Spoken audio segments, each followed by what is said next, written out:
Ooh, what's up, everybody, and welcome to episode 63 of the Stand Up Guys podcast. I'm your host, incomparable Zach Jones, joined as always by the Dory Funk Jr. to my Terry Funk, Lester Jones.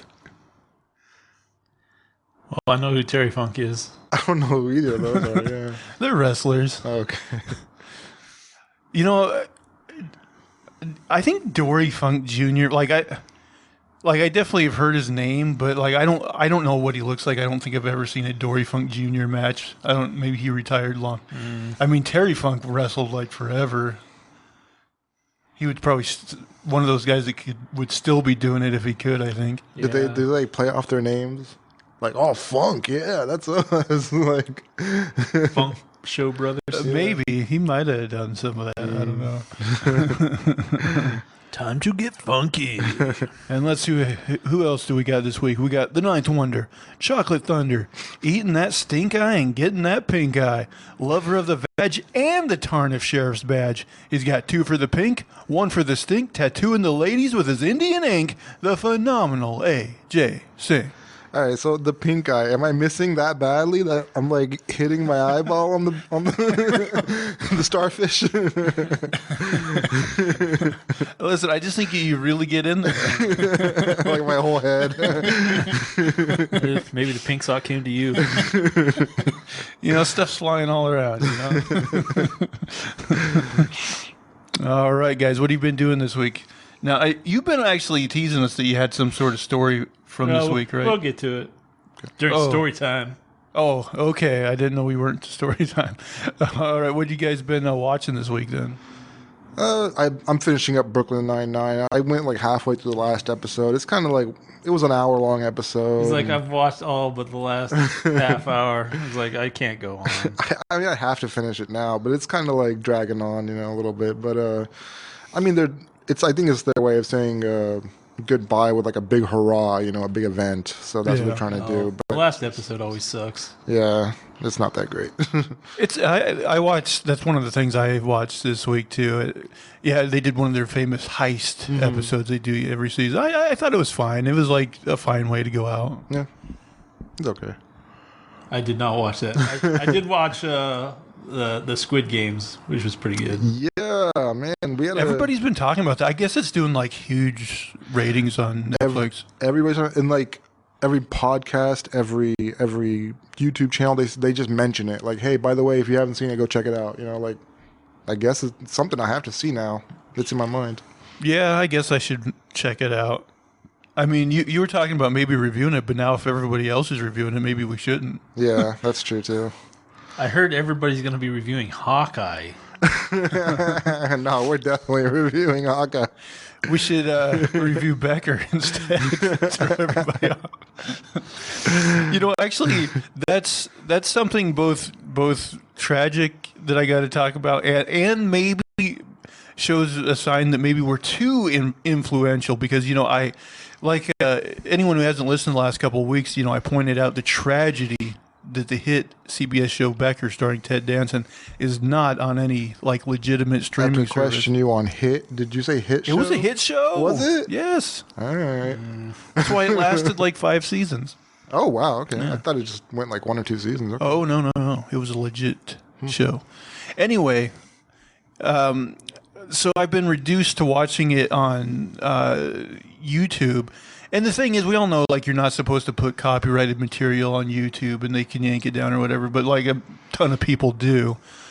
But, like, there was one, like, channel on there that had, like, neatly, like, uploaded every episode of Becker, you know, by season. And that's the one I was watching. And I think maybe I drew too many eyes to it because it got pulled down. And, like, now it's just, like, a hodgepodge of, like, really badly, like, put on in like random Becker episodes. So I'm like, well, shit, I don't think I can watch it now. It'd be a pain in the ass to. That's a shame. It really is. It's tragic. It's your Elon Musk popularity, you know. Just one podcast mention of the show. Well, I'm hoping what this means is we've drawn so much attention to it that now it will get put on a legit streaming service. You'll be able to find it in the Walmart dollar bin. I mean, it's just tragic. And what else did I watch this week? I watched just. I've never really watched the original, like, well, any of them really, the Twilight Zone.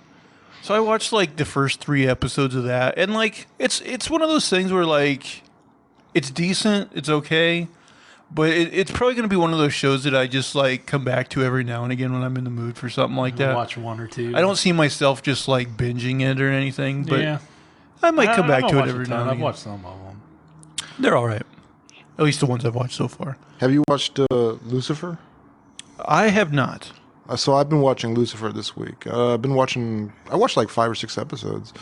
Pretty, like, it's consistent, you know, it stays, like, I'd say the level of writing is about the same as it was in season 1, 2, 3, but we're in season 6 now, I think, or 5, 6. And I'm not sure if they're going to continue the show, but I mean, at this point, it gets epic. Like, not like, you know, you see a big fight or anything, but the scale of the show goes up Gets a a lot bigger. Yeah. So it's interesting in that sense. I think that's kind of one of those shows that was rescued by Netflix or something. Wasn't Yeah, it was. It was on Fox originally. Yeah. And like, I mean, that is one benefit of streaming services these days is it can sometimes rescue a show that otherwise. Yeah, Brooklyn get Nine-Nine. Yeah. What was that rescued by? Well, that was NBC, right? Well, I want to say maybe they started out on Fox, Yeah. and then eventually they went to NBC or something. Yeah. That was okay. Usually, you don't see that happen though. Usually, once the show's gone, it's gone. There's no chance of it being returned. I was hoping that Community would come back, but they came back for like a couple seasons. Half the cast left. It just wasn't the same, and then it was done. Yeah, I think like when Community was actually coming out, like I watched it, and I think I watched everything up until that last season that like they did on like Yahoo or whatever Yeah. fucking weird thing it was. And I'm sure now that season's on Netflix or whatever, but I haven't gone back. Yeah. But wasn't their whole thing like early on in that show they were like hashtag 6 seasons in a movie or Yeah, something? 6 seasons. So they got their 6 seasons. So now they just need to do the movie. There's always talk about a movie. There's always talk. So fingers crossed. Let's see what else. The only thing else in it's not watching, but I started replaying Batman Arkham Asylum, which I actually haven't. You know, me being a big Batman fan, you think it's something I would have played over and over again, but I actually haven't played it since it originally came out in like 2009, I want to say. Oh, it's been that long? Yeah, it's been a long time. So I've been. It's still enjoyable. Still holds up. Yeah, I've heard good things about that game. I never played it. I should. You never played any of those games? No. I know. I've heard all the good things about They're it. fun, man. Yeah. Batman kicks ass, huh? Yeah. Have you played like the Spider-Man game that came out a couple years ago? Not same thing, man. Same thing. Like only games I've played recently are like Overwatch, which I've been playing since like 2014, Oh, okay. and NBA 2K, and even those hardly.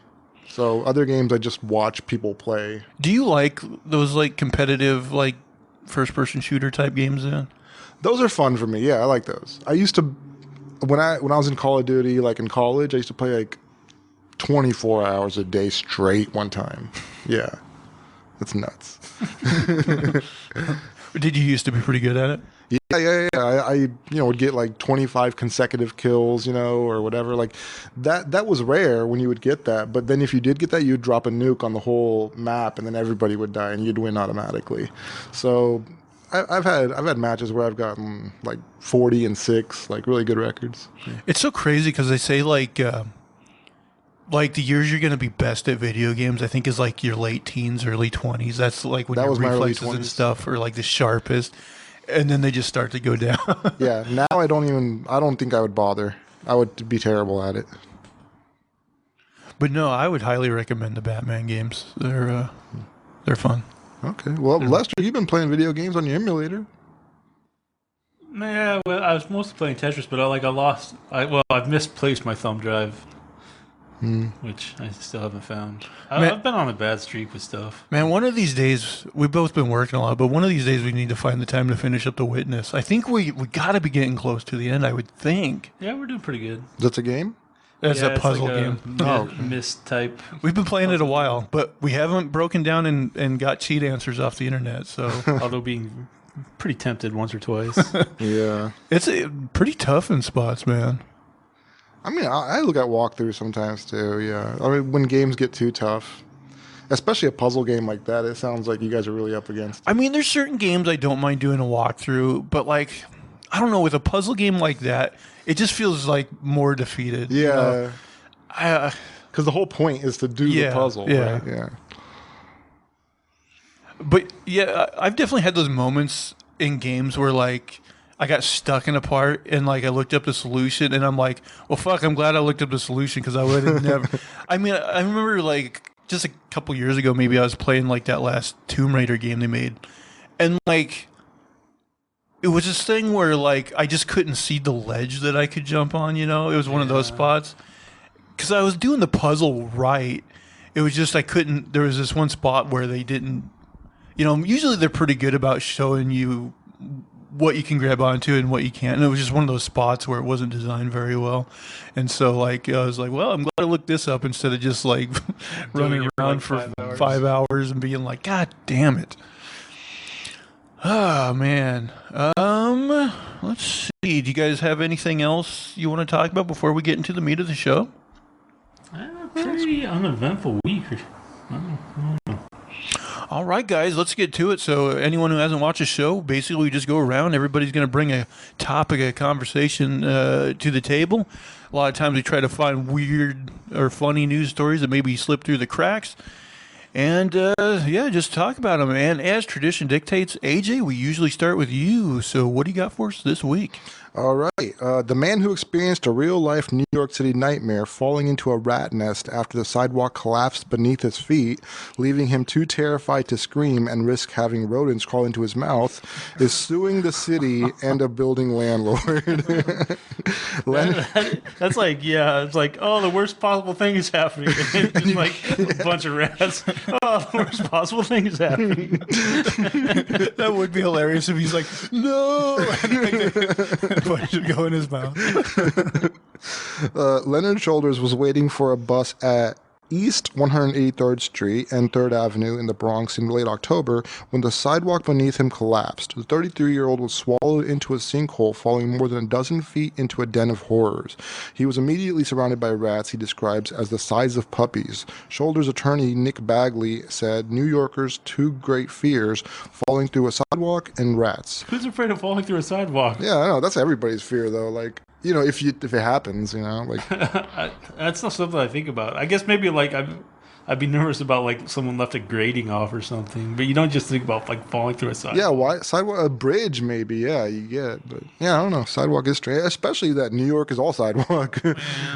Well, I think in New York, don't they have those, like, those like metal grates man every so covers often? or something. Yeah, and they say like it's very rare, but every once in a while they do come open. I don't know if Well, at least all the rats like probably cushioned his blow. it's like landing on right. pillows. You must have killed some rats falling on them. They were like, that was the horrible day that guy fell on. Does it say like was this a grate in the road or was it just like a broken piece of sidewalk that It actually? just says the sidewalk. It might tell us more. But Weird. let's see. Two greatest fears. The underground pit was so full of rodents. Shoulders' mother, Cindy White, told NBC New York after the incident he couldn't even scream for help. He was like, Ma, the rats down here were ridiculous. He was like, they were so big. He was scared to yell out because he thought they were going to go in his mouth, she said at the time. Surveillance video shows Shoulders standing on the corner when the sidewalk opens and he falls. He tries to hold on but can't, dropping down as concrete and debris rained onto his head. Oh, Yeah, people. so it like collapsed. Yeah, so it sounds like the actual like sidewalk. Man, that's some shitty infrastructure right there, man. People could be seen looking down into the hole after Shoulders asking him to wave his hands to yell if he was fine. He was only able to do the former. He went down feet first, White said. He was just standing at the sidewalk, it was like a suction. Like a sinkhole, he went down.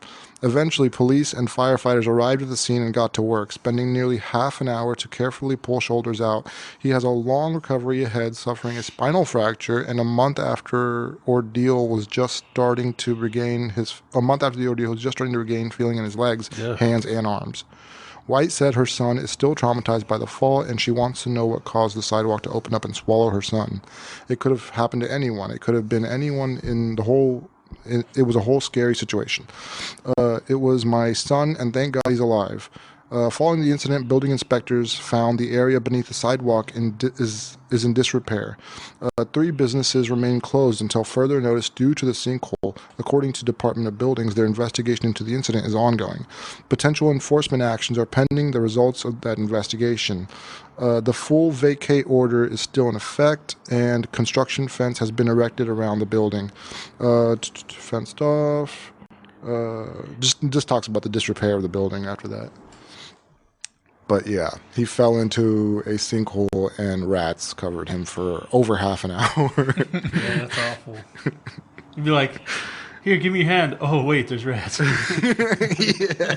Sorry, man, you're going to die down there. Yeah. He like extends his arm, but it's just rats. Yeah. He's like he's new Master Splinter. You belong to the sewer now. Yeah. I mean, that's feels like an act of God, you know? Like, yeah, that's awful. Oh my gosh. Did he at least find the Knight's tomb? He never would have made it past the rats.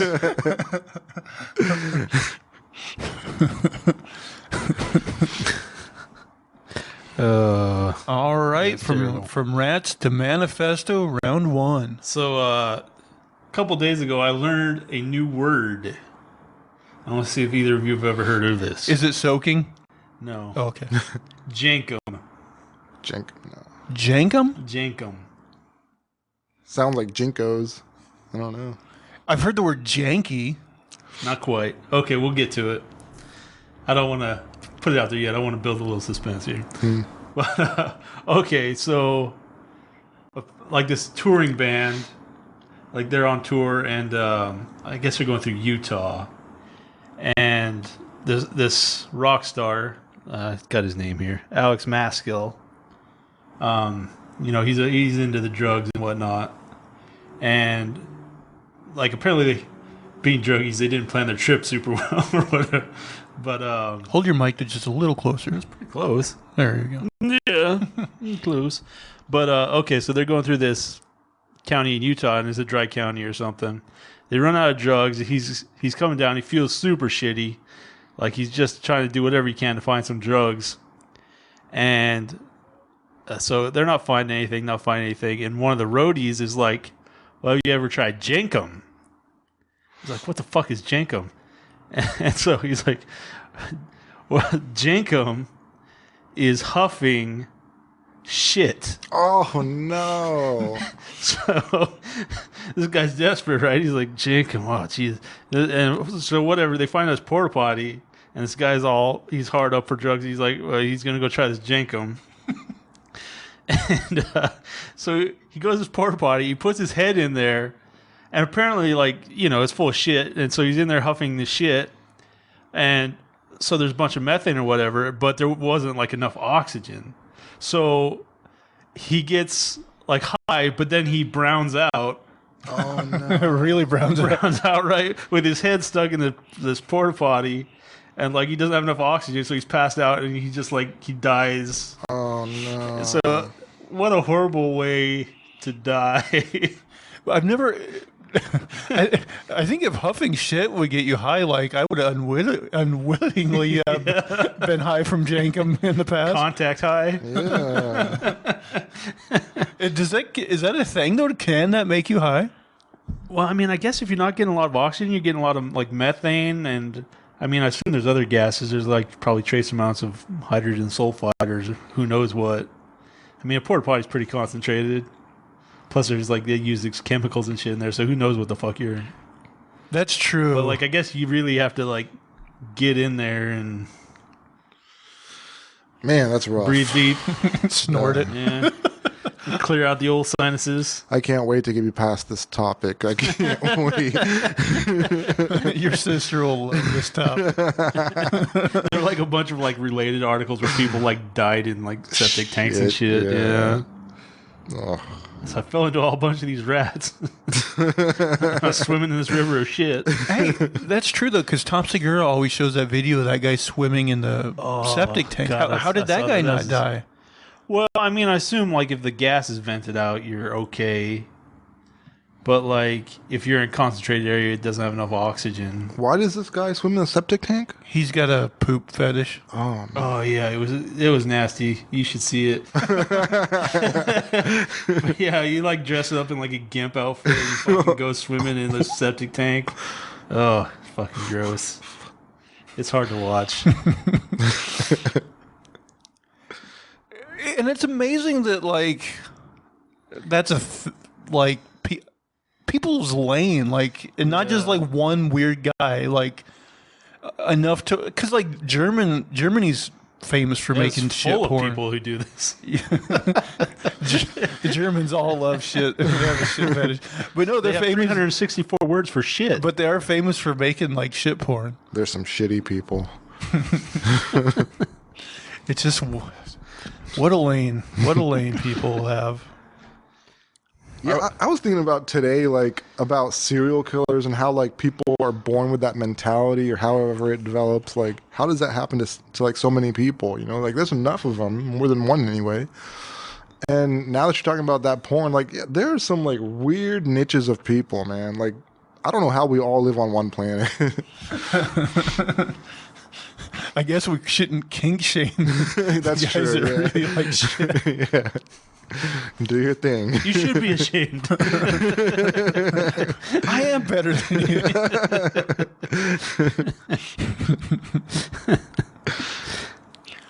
Is that it for that topic? Yeah. Well, ironically, I also I've have been trying to work Jinkum into conversation, though. I also have a story that involves Utah and a term that I wasn't familiar with until this week. Man, Utah. People are freaking out about the Mormon sex term soaking. Have you guys heard of soaking? I've heard of I'm it. guessing it's Don't know like what it is. in a nice Victorian bathtub. So, Mormons have come up with a way to have premarital sex without losing their virginity and keeping their oath to their religion. Known as soaking, derfing, parking, surfing, and other nicknames. I like the know word what this is. derfing better. It essentially involves a man putting his penis in a woman's vagina and then doing literally nothing else. The Urban Dictionary adds that there's no thrusting, no grinding, no climax, and that Mormons just pop it in and hold the fuck still. In Mormonism, oral sex, masturbation, passionate kissing, and erotic touching are all strictly banned unless you're married. People who agree with soaking believe that sex is primarily about thrusting, and therefore if you just sit there connected to one another through your genitals, then you're all sweet in the eyes of the Lord.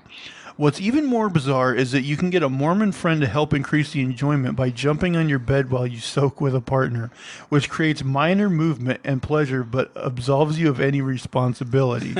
This is called Finally, the 400-pound guy's got a lot of friends. This is called jump humping. And the term, as well as soaking, has been going viral on social media after a woman on TikTok showed how she was helping out a pal who wanted to get laid. So I guess this is where you don't want to buy that mattress. They are always advertised where you can jump and not spill the wine. Yeah. Like you want a shitty mattress that really gets going. Trampoline. Trampoline. Like boosting. I do. What kind of god do they worship who's like strictly going off technicalities? He's like, technically you didn't have sex, so yes, you're going to heaven. Like, Derfing's okay.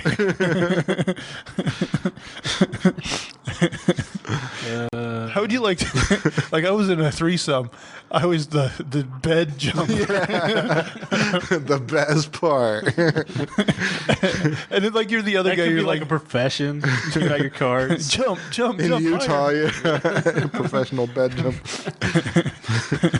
Jump higher, higher, higher. It's so stupid. I'm so tired of jumping. Have you guys ever heard that Garfunkel and Oates song, "The Loophole"? It's all about how similarly, like a lot of women, religious girls were like having anal sex because that was supposedly a loophole. That's a funny song. If anyone hasn't heard that, you should look it up. Yeah, I just don't get the logic behind people's thinking. Like, if God is omniscient and knows everything, then that's pointless what you're doing there. You just put your penis in and you wait for an earthquake.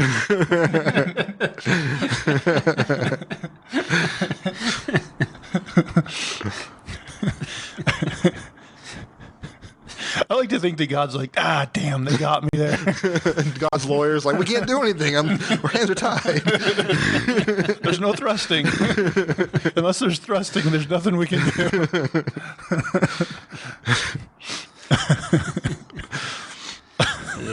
Durfing. Yeah, I mean, soaking. Soaking does sound like a weird term for it. I mean, but It makes sense, though. Like, yeah, you are soaking it. It is, you are parking it, too. Parking, yeah. the woman's soaking dry. Yeah, she's like dry as a bone.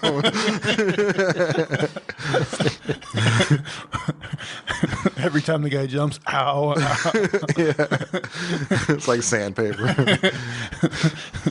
God's like, well, as long as it's painful and enjoyable, it's fine. What base is Durfing? Oh, man. All right, from soaking to whatever AJ's second story is.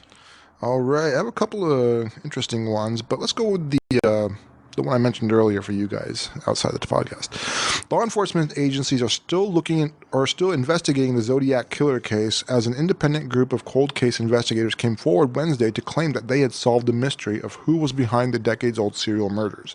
The case breakers, a team of 40 former law enforcement investigators, said they identified the man they believe is the Zodiac killer using new physical and forensic evidence and information from eyewitnesses. The group also filed court affidavits and secured decades of pictures from the man's former darkroom, Casebreaker said.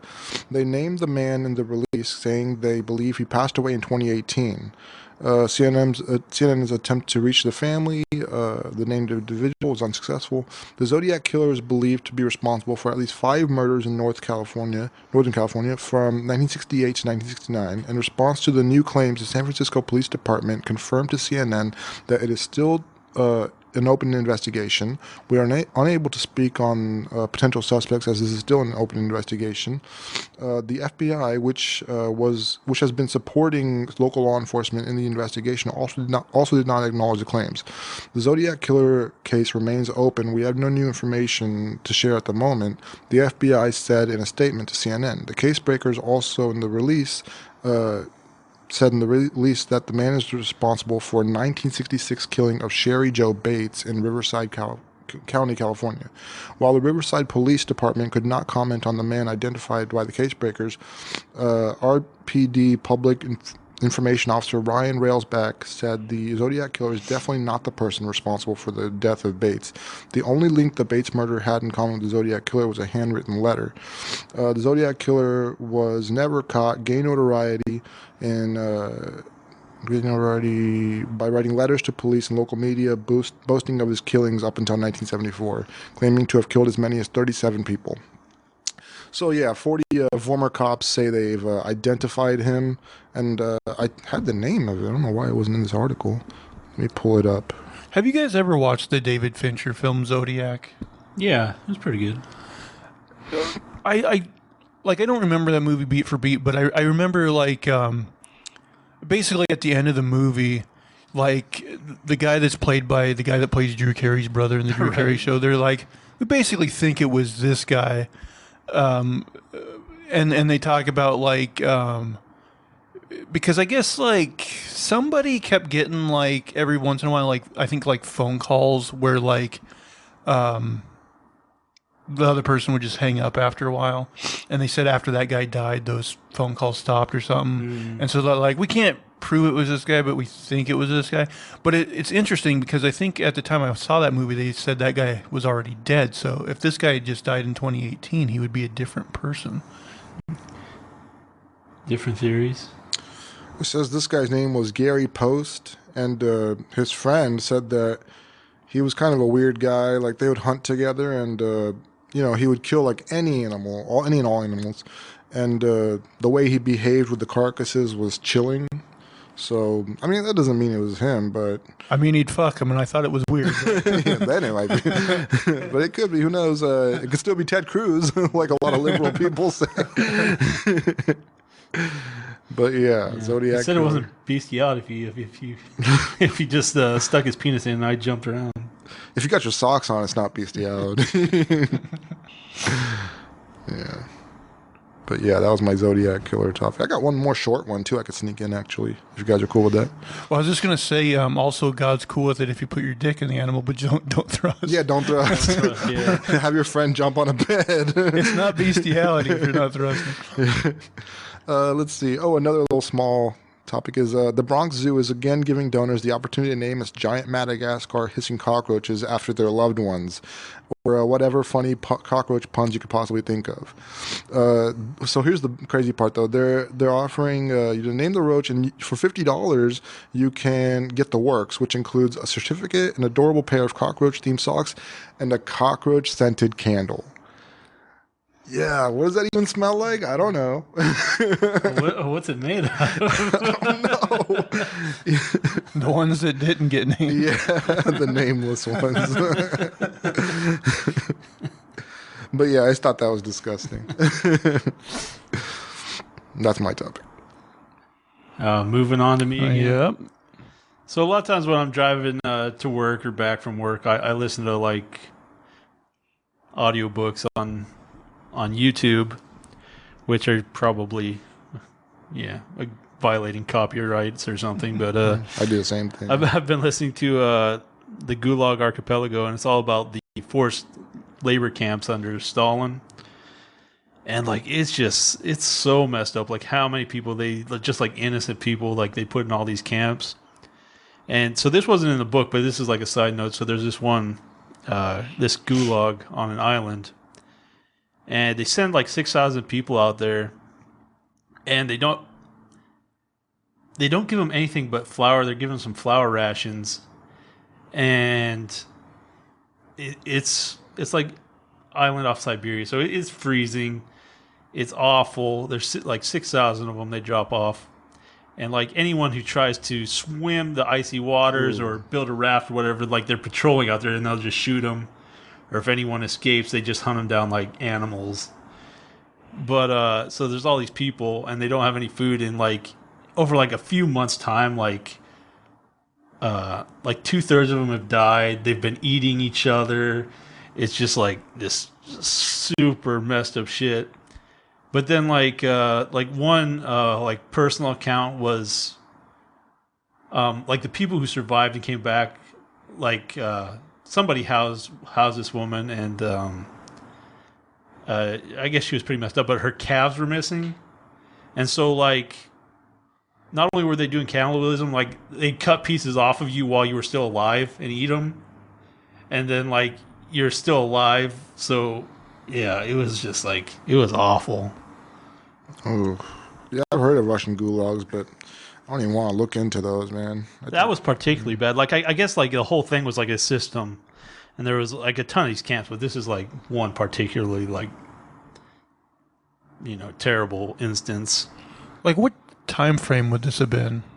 So it was basically while Stalin was in power from, like, the early 20s to the early 50s. Wow, that long it went on? Yeah, it went on for a long time.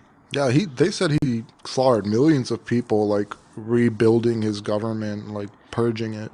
Yeah, and it was basically people who were all innocent and stuff. But like, yeah, they start out with like people with different political beliefs, and like they get some, and then they go back and get more, and just keep changing who they were taking. So they kept taking people, and they'd move people to different cities. So basically, they just like confused everybody, and nobody could build a resistance or anything. And so it was like this whole like system of power, and then just like the sheer number of people like they put in these forced work camps is insane.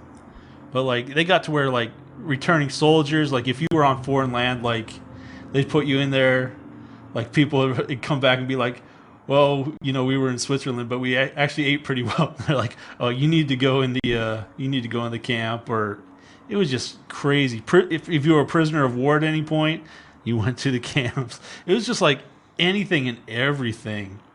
Like all religious people, they got put in the camps. It was just insane.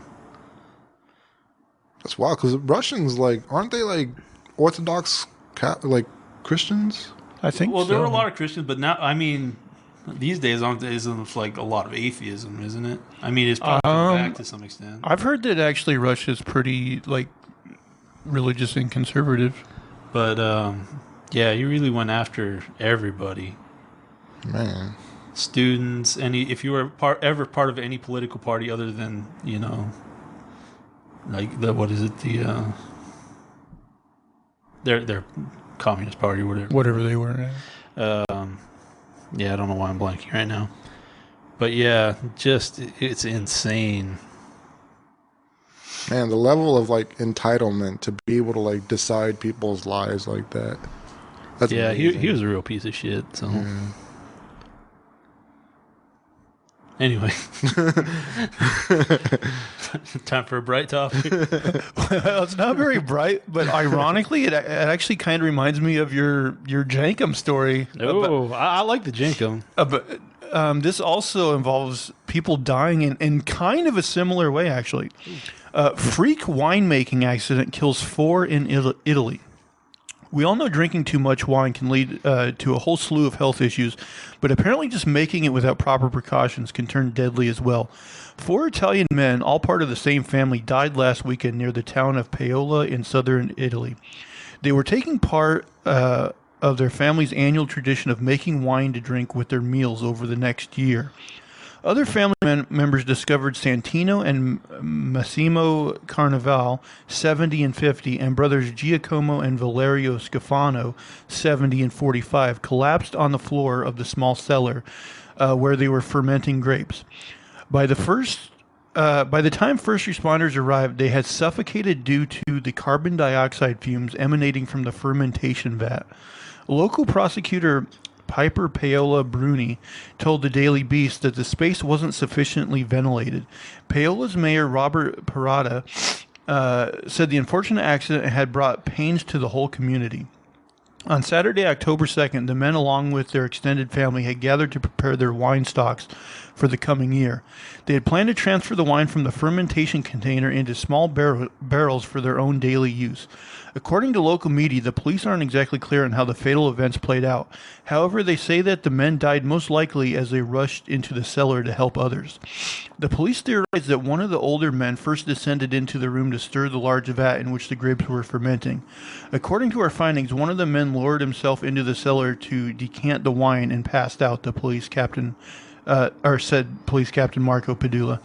Then the other older man entered to help the first. The fumes overpowered him as well, and he collapsed next to the first victim. Finally, the 2 younger men went into the cellar together with a 36-year-old woman who was reportedly the daughter-in-law of one of the men. All 3 also lost consciousness and fell to the ground. When emergency responders arrived at the scene, they managed to resuscitate the woman who had collapsed near the cellar's door. They took her to a hospital, and she should make a full recovery. Fortunately, there wasn't anything they could do for the 4 men. They had all suffocated. The cellar where the family had placed the fermentation vat was ultimately the cause behind the tragedy. Professor Roger Bolton from the University of California, Davis, told the Drinks Business that fermentation relies on yeast transforming grapes' sugar into alcohol. The process also releases large amounts of highly concentrated carbon dioxide, according to Bolton. The CO2 the fermentation emits has a 5 times higher concentration than what cars or airplanes spew out. Carbon dioxide is heavier than air, and therefore it sinks towards the floor in poorly ventilated spaces, like the family's wine cellar. CO2 concentrations above 10% can cause a person to lose consciousness in less than a minute, reported Telegraph. Not only that, grape juice fermentation creates a lot of CO2. The amount of carbon dioxide is about 40 times the volume of grape juice. Additionally, carbon dioxide has no color or odor. The men had no way of knowing they were walking to their deaths when they entered the cellar. Well, we say that, but winemakers have known about the dangers of fermentation-related carbon dioxide for ages. In medieval times, monks and other wine producers used a candle test to figure if the wine cellars were safe. They would take with them a lit candle when they descended into the cellar. Since CO2 replaces oxygen, the candle will go out if the carbon dioxide concentration was too high. But this test isn't foolproof, since a CO2 concentration that's fatal to a person isn't necessarily enough to put out the candle. The only way to ensure the safety of a wine cellar is installing proper ventilation. Keep that in mind in case you dabble in winemaking. It goes on a little bit, but yeah, I just this is like one of those things I would have never guessed. Like I didn't know that it like making wine like caused that much CO2.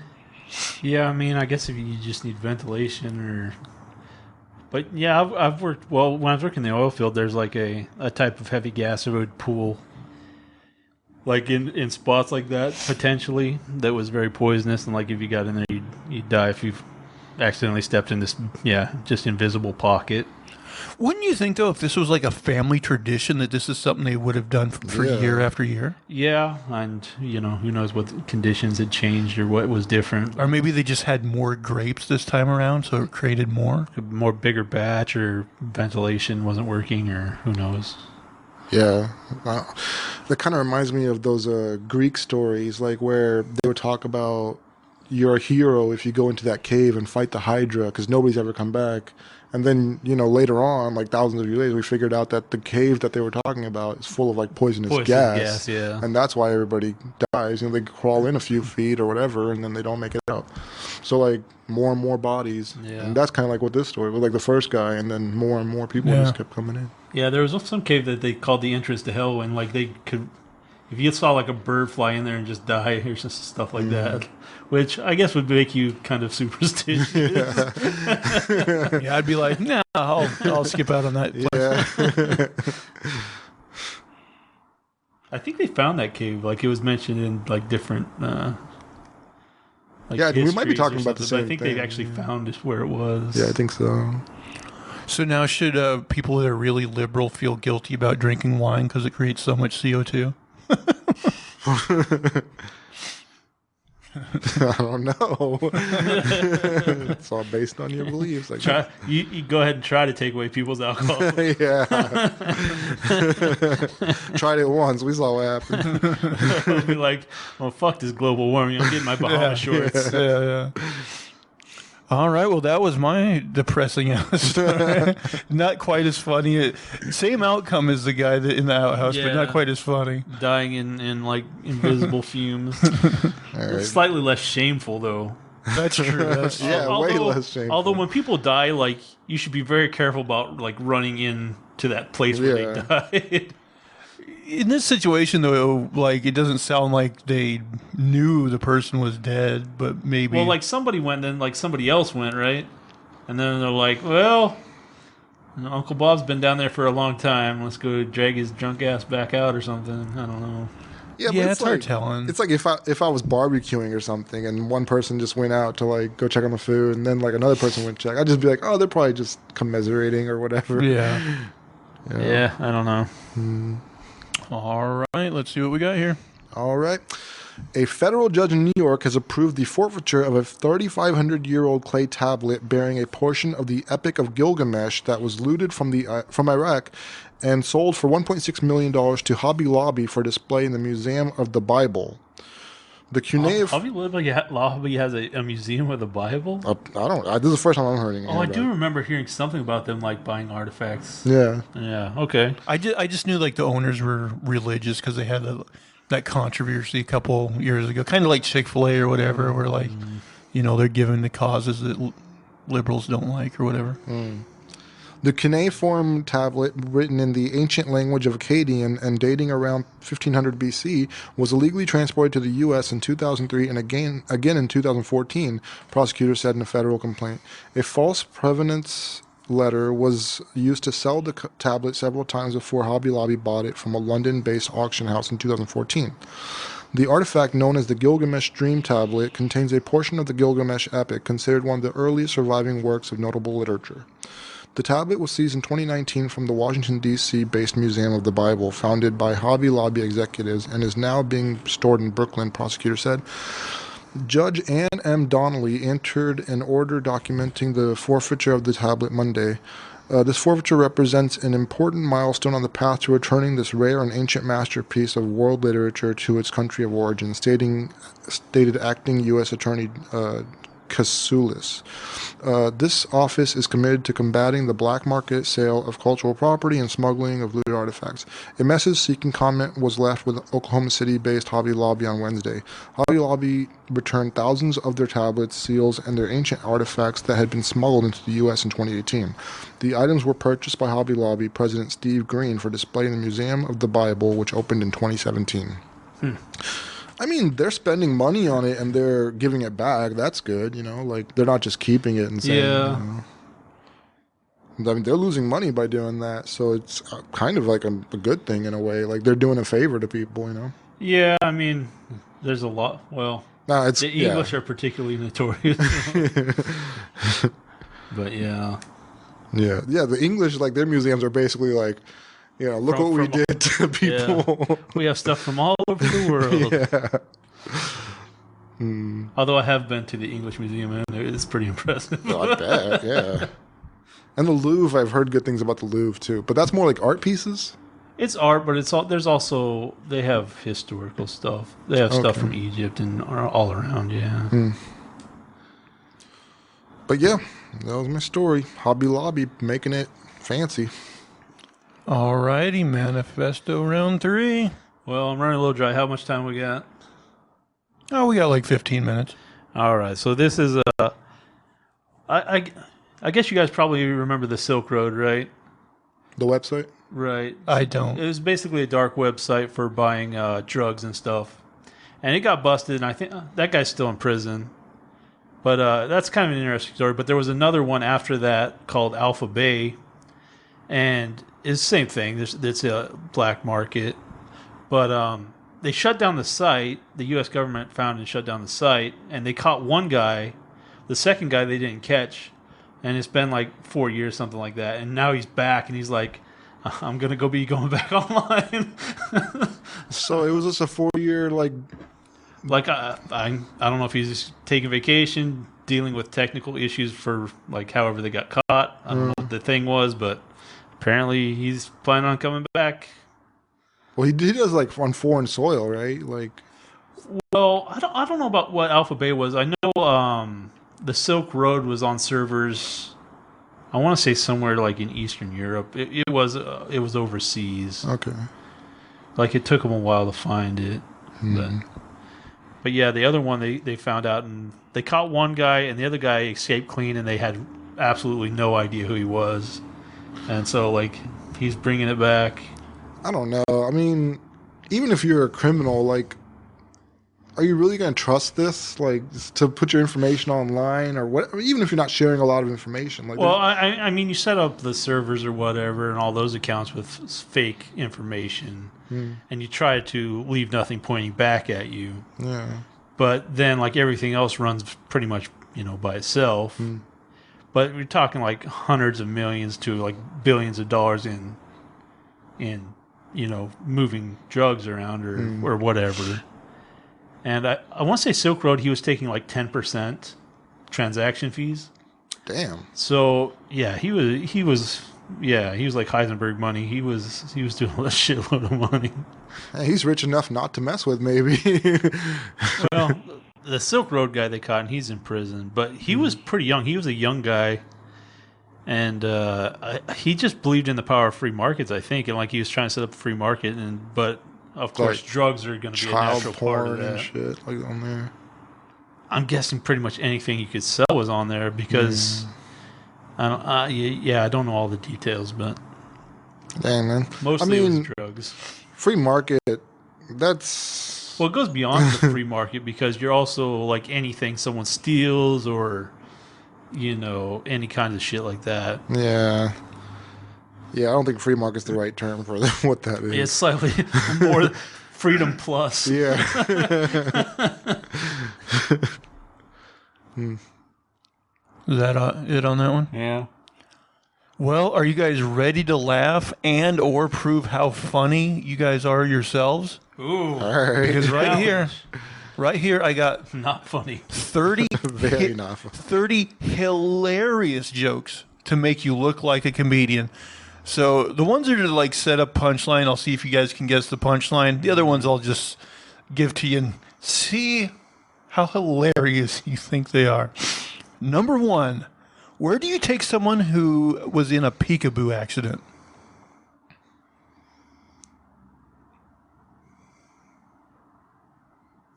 A wambulance. The ICU.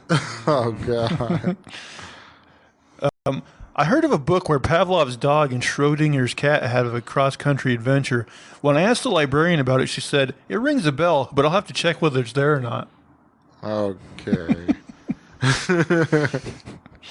What's a cowboy's favorite car?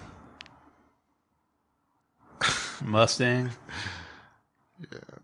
Many people say it's a Bronco, but it's actually an Audi, partner.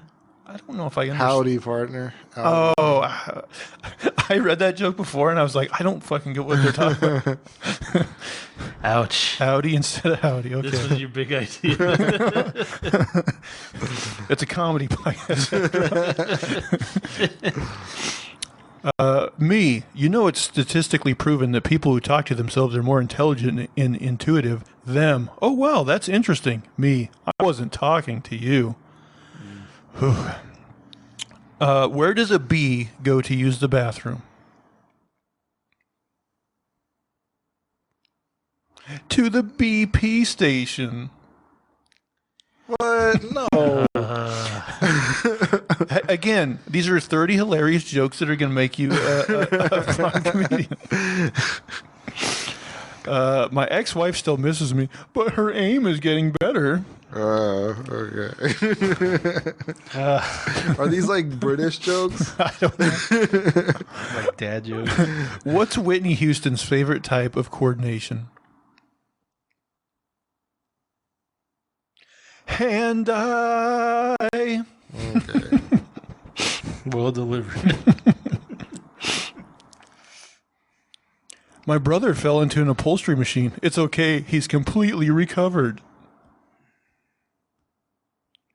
Here's one for you guys. What's the cheapest cut of meat you can buy? What? Deer balls. They're under $1. We got like 20 of these. Please like and subscribe before you leave. Follow me on Twitter. Oh man, now that I've gone into this bit, I'm like, maybe I should cut this one short.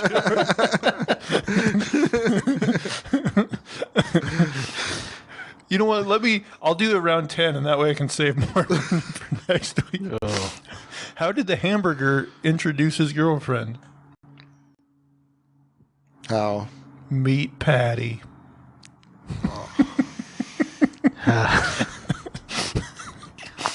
What made you think this was a good idea? Swing and a miss. You gotta try to figure out what works. Oh man, do I even got an article here that would be interesting? Whew. That is that's bad. 30 of the best jokes in the world, and you're being picky about it. Yeah. Is it this world or a different one? Maybe. Okay, this story isn't funny at all. I just found it interesting. The world's first artificial kidney could finally free people from dialysis. The project just earned a $650,000 prize from Kidney X for its first ever demonstration of a functional prototype. According to kidney.org, kidney disease causes more deaths than breast cancer or prostate cancer, affecting an estimated 37 million people in the U.S., or 15% of the adult population, more than 1 in 7 adults. Although kidney transplants are possible, there is always more demand than can be met, and the risk that the patient's body might reject the organ is always a possibility. Dialysis remains the most viable option, but the process is complicated and burdensome for patients.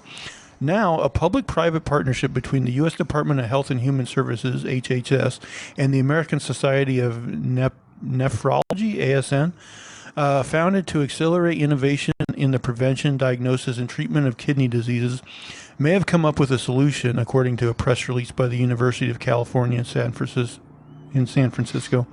Called the Kidney Project, the new invention is an implantable bio-artificial kidney, and it just earned a $650,000 prize from Kidney X for its first ever demonstration of its functional prototype. The vision for the artificial kidney is to provide patients with complete mobility and better physiological outcomes than dialysis, said Roy, who is a faculty member in the Department of Bioengineering and Therapeutic Sciences, a joint department of the UCSF Schools of Pharmacy and Medicine. It promises a much higher quality of life for millions worldwide with kidney failure. What's so special about this artificial kidney? The device was engineered to sustainably support a culture of human kidney cells without provoking an immune response. This means that the kidney failure patient can forego the often painful and uncomfortable dialysis procedures and the lifetime on immunosuppressant drugs that are taken when a kidney transplant is performed and which can have severe side effects. The Kidney X Artificial Kidney Prize called on scientists and engineers to submit continuous kidney replacement therapies that provide transformational treatment options beyond current dialysis methods. So, like, I just, thought it was cool that, like, in the future, maybe they'll get to the point where, like, you won't even need, like, organ transplants because maybe they'll just create, like, artificial organs and you can always replace what's fucked up. How do they know it works? Like, they haven't put it in a body. Well, it's made of, you said it's made out of actual kidney cells, right? I mean, this is their kind of picture of it, but kidney cells? Yeah, apparently whatever. Like, I remember seeing something where people were, like, trying to, like, 3D print, like, organs or something but they take, like, your cells out of you and, like, reproduce, like, a mass of them and, like, try to, print them or put them on scaffolding or something. All it says is that the device was engineered to sustainably support a culture of human kidney cells without provoking an immune response.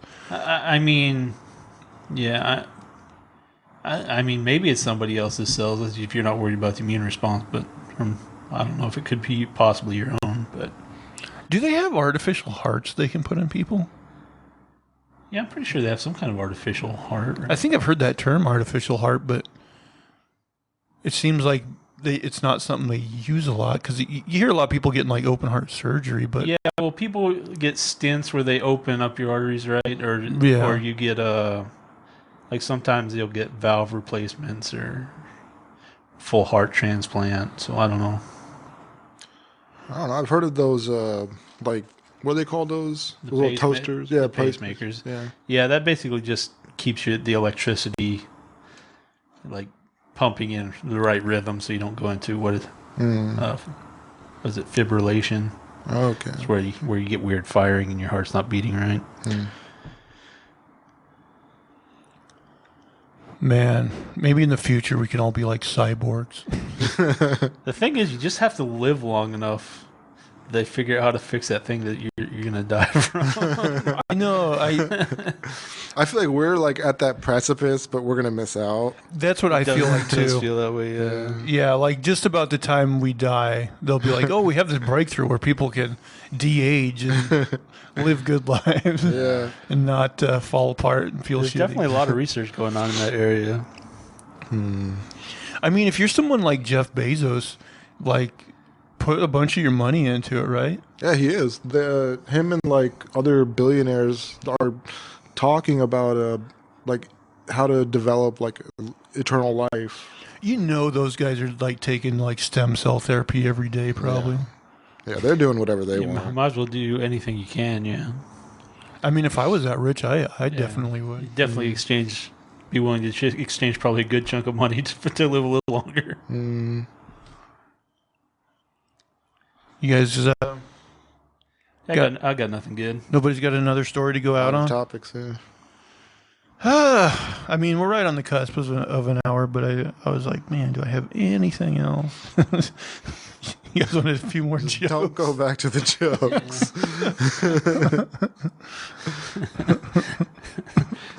Hey, we could do a post credits of you huffing some jankum. Maybe we should put that at the front. Okay, got a really short one here. Yeah, that's what she said. Watch nanobot carry lazy sperm to fertilize living eggs. Oh yeah, they actually have a video of this. I saw it. Yeah, I've seen this. Yeah. Sometimes natural selection needs a helping hand. A sperm's task may appear straightforward. After all it needs to do is swim to an egg and insert genetic material. However, in some cases, a healthy sperm's inability to swim may result in infertility, which affects around 7% of all males. This condition is called asthenozoospermania, and there is currently no cure. However, one study conducted in 2016 and published in the journal Nanoletters has sent the example for what could be possible in the future. A team of researchers from the Institute for Integrative Nanosciences at IFW Dresden in Germany developed tiny motors that can make sperm swim better as they make their way to an egg, essentially acting as a taxi. These so-called sperm bots basically consist of a tiny micrometer, which is basically a spiraling piece of metal that wraps around the sperm's tail, serving as an onboard power supply. The motor navigates the sperm via a magnetic field, helping the sperm swim to the egg with ease. When the sperm makes contact with the egg for fertilization, the motor slips right off, and the magnetic field doesn't harm any of the cells involved, making it ideal for usage on living tissue, according to researchers. During lab experiments, the motors were able to successfully transfer healthy sperm from one location to another without causing while causing minimal damage to the sperm. The experiment can be seen in the video below. This procedure would also be less expensive than other forms of assisted reproduction, which can cost thousands of dollars every round. However, there have been no human experiments with this nanotechnology thus far because it is not yet viable.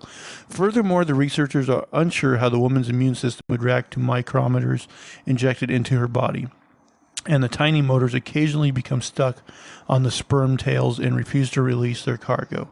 However, the study remains a good example of what future infertility technologies may entail when we have the necessary tools and knowledge to make such advancements possible. Yeah, that's fascinating. I mean, I remember like 20 years ago hearing about nanotechnology and, how it's going to change the future, and now you're starting to see it, Yeah, they had a lot of big ideas for nanotech, and it just seemed like none of it went anywhere. Maybe it's going to. I always wonder about that too, because like the Metal Gear games, like a big plot point is like the soldiers and stuff. They're like injecting with nanobots to like help them be better soldiers or whatever. It's but like the worms in Futurama. But it does make you wonder, like, well, one day that maybe they can inject us with like a bunch of nanobots that can like, just monitor our body like 24/7 and be like, oh, you're starting to grow some cancer there. Like, it's I don't think it's out of the realm of possibility. Now, if you have lazy sperm, is that maybe nature's way of saying, hey, don't have kids? Maybe, but there's so many people that have kids that shouldn't have kids. Yeah, like, it's hard to. If anybody should have lazy sperm. God. Lazy ass sperm. You ever just like see a couple at like a Walmart or something and be like, oh God, they shouldn't have kids. Yeah. Oh yeah, I saw a couple of meth heads on TikTok who they went through like a McDonald's drive-through without a car, and they were at the window, and the guy turned around and just pulled out a ring and proposed to her, and they were so happy, and that's nice, good for them for being happy and everything, but man, they looked like they were 80. Yeah. Man, that's true. Like, drug use can make people look fucking old as shit. Yeah. Yeah, it definitely ages you fast. Yeah. It's amazing, like, sometimes you see somebody and you're like, how old are you? Holy shit. Yeah. Like, you literally look like 30 plus years older than I thought you were. Yeah. All right, that's long enough. Unless you guys want more jokes.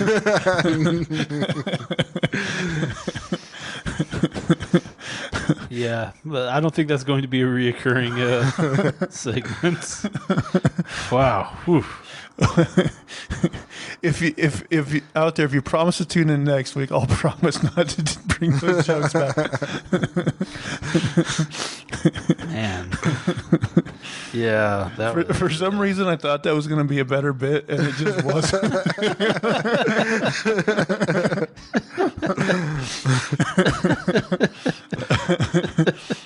Oh man, terrible. Luckily, I've made enough bad jokes in my life to know that that's a bad idea. I do like telling a joke every once in a while that's just wrong, horribly bad. Well, that's what I thought. Is maybe it would have a a so bad as good quality. I like to try to get those ones where people don't know it's coming, and then spring it on them, and then just laugh as they stare in disgust. Those are some of my favorites. Well, if you'd like to stare in disgust, you can continue to watch. We definitely thank anybody who made it past the joke section and is still with us. If you'd like to see one of us do Jinkum, go to our Patreon. But yeah, definitely do all the good stuff. Like our videos, subscribe both to the YouTube channel and to our podcast on whatever podcast service you listen to, and give us positive reviews as well. Tell your friends and everybody you know to check us out. And why not follow us on Twitter? Guys, where can people find you on Twitter? I am at a name for this too, and that's the number 2. At unsolicited SUG. And you can, of course, find me at Zach Jones Live. That's ZachJonesLive.